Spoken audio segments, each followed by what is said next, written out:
ఓకేనా? F maps R to R defined by f of x is equal to 2x plus 1 by 3. 2x plus 1 by 3. Then this is a injection or not. Injection అంటే ఏంటో ఒకసారి చిన్న ఎగ్జాంపుల్గా చెప్తాను నాన్న. f of x is equal to some 2x plus 1 తీసుకుందాం నన్ను. చిన్న ఫంక్షన్ డిఫైన్ చేశాను రియల్ నెంబర్స్లో. ఇప్పుడు నేను ఎక్స్ వాల్యూస్ ఇందులో తీసుకుంటాను, ఇందులో ఎఫ్ ఆఫ్ ఎక్స్ వాల్యూస్ తీసుకుంటా. ఇక్కడి నుంచి ఇక్కడికి ఒక ఫంక్షన్ ఉంటుంది కంపల్సరీ, దాన్ని ఎఫ్ అని అనుకుంటాను. ఆర్ నుంచి ఆర్లో తీసుకున్నాను, అంటే రియల్ నెంబర్ నుంచి రియల్ నెంబర్లోకి. ఫర్ ఎగ్జాంపుల్ ఎఫ్ ఆఫ్ 1 తీసుకున్నాను అనుకున్నాను, అంటే నేను 1 ఇచ్చినట్టు కదా ఎక్స్ వాల్యూ. ఇచ్చినప్పుడు 1 + 1 దట్ ఈస్ ఈక్వల్స్ టు 2, అంటే 1కి ఒక ఇమేజ్ ఉంటుంది. అవునవునా? ఎఫ్ ఆఫ్ 2 ఇచ్చాను అనుకో, 2 + 1 ఏమవుతుంది? 3 అవుతుంది. అంటే నేను 2 ఇచ్చినప్పుడు 3 వస్తుంది, అంటే ఇది ఎఫ్ ఆఫ్ 2 అంటే ఎఫ్ ఆఫ్ ఎక్స్ లాంటిది. అంటే ఒకదానికి ఒక ఇమేజ్ ఎప్పుడు 1 to 1 ఉంటే దాన్ని ఏమనొచ్చు? ఇంజెక్షన్ అంటారు అనమాట.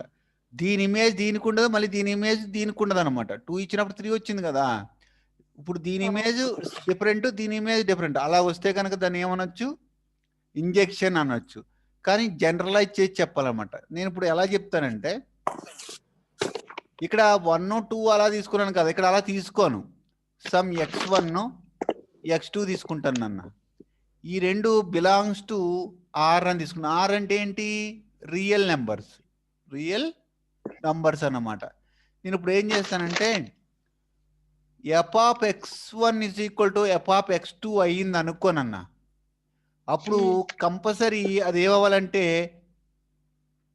x1 is equals to x2 అవ్వాలి. అలా అయితే దెన్ ఎఫ్ ఈజ్ ఇంజెక్షన్ అని పిలుస్తాం.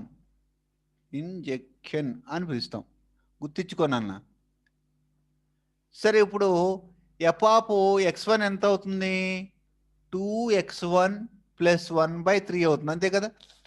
ఈ ఎక్స్ ప్లేస్లో మనం x1 పెడతాం కనుక is equals to F of x2 అంటే 2x2 అవుతుంది. అవునా? ఎందుకని?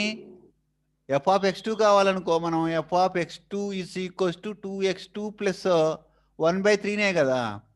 సో ఇది 2x2 + 1/3 ఎప్పుడు జరుగుతుంది? F of x1 is equal to F of x2 అయినప్పుడు. ఈ త్రీ ఏమవుతుంది? కట్ అవుద్ది. ఎందుకంటే ఇది అవతలంకి వెళ్ళి మల్టిప్లై అయినా కట్ అయిపోద్ది, ఇది అవతలంకి వచ్చి మల్టిప్లై అయినా కట్ అయిపోతుంది. అప్పుడు నా 2x1 + 1 is equal to 2x2 + 1 వస్తుంది. మళ్ళీ ఈ +1 ఏమవుతుంది? కట్ అయిపోతుంది. ఎందుకంటే ఈ +1 అవతలంకి వస్తే -1 అవుతుంది. ఈ 1లోంచి సబ్ట్రాక్ట్ అయిపోయి 0 అయిపోద్ది. అప్పుడు 2x1 -2x2 2x1 = 2x2నే కదా. ఓకే, ఇప్పుడు ఈ టూ ఏమవుతుంది? క్యాన్సిల్ అయిపోయి x1 = x2 అవుతుంది. నేను చెప్పిన కండిషన్ సాటిస్ఫై అయింది కనుక ఎఫ్ ఈజ్ ఇంజెక్షన్ అవుతుంది నాన్న. ఓకే.